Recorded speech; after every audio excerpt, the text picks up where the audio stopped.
With warmer temps arriving, many people are motivated to get back to outdoor exercise routines this spring. But before ramping up the intensity or mileage too quickly, it's important to think about injury prevention.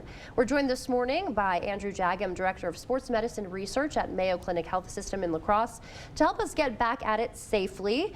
Andrew, nice to see you again. Yeah, thanks for having me. So just tell us a little bit about what are some of the most common injuries you see as people, dive back into their outdoor workouts. We tend to see more overuse injuries as people kind of go from maybe the winter, more sedentary periods to now it's nicer out, we're getting outdoors.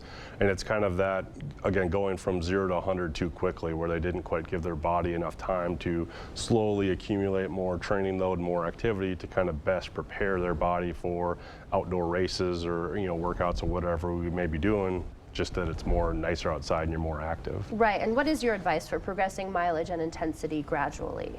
I would say no more than 20% increase from week to week is kind of a good way to ensure that you're slowly progressing, again, whether it's weekly mileage, laps in the pool, or whatever kind of activity we're talking about. But then also incorporating other kind of cross-training activities, doing regular mobility exercises, stretching, just to kind of, again, make sure your body is kind of fit and ready for whatever increased activity load is coming its way.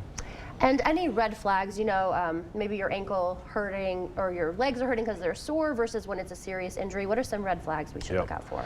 Certainly any kind of sharp pain, pop is kind of an immediate red flag to stop what you're doing, acutely, probably seek medical care that day. If it's a situation where you wake up, you notice excessive swelling, redness, pain, again, that might be another kind of red flag or warning sign to seek care. If you wake up, it's just some slight discomfort, mild soreness, that might actually be expected if you hadn't been doing a lot of activity prior. So that's something you can just kind of monitor and see if it hopefully goes away after the next workout or two. Then you can kind of resume regular activity. But it's more those sharp increases in pain or swelling that would be those major red flags. Okay. And how can everyday athletes factor recovery into their routines? The recipe is really the same, whether they're a young athlete, old athlete, making sure that they're sleeping, 7 to 8 hours a day, and then really kind of optimizing nutrition. So focusing on well-balanced meals, lots of fruits and vegetables, maybe some increased protein in there to kind of help promote recovery. But those two kind of pillars are really the most important when it comes to overall kind of recovery from any kind of intense physical activity.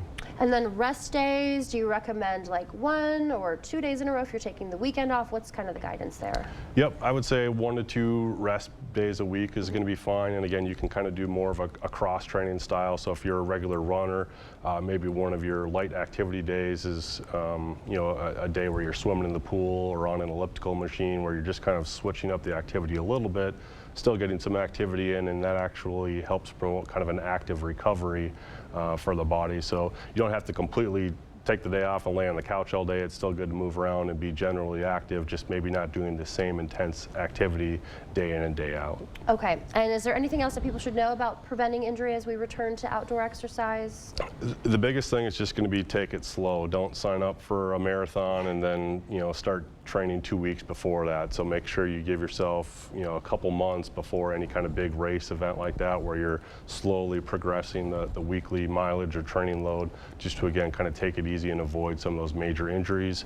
And then the other would be if you're completely new to that activity, again, just starting slow or just being mindful of running on a treadmill is different than running in the bluffs here in our community, where a lot of uphill, downhill, you're out on a trail.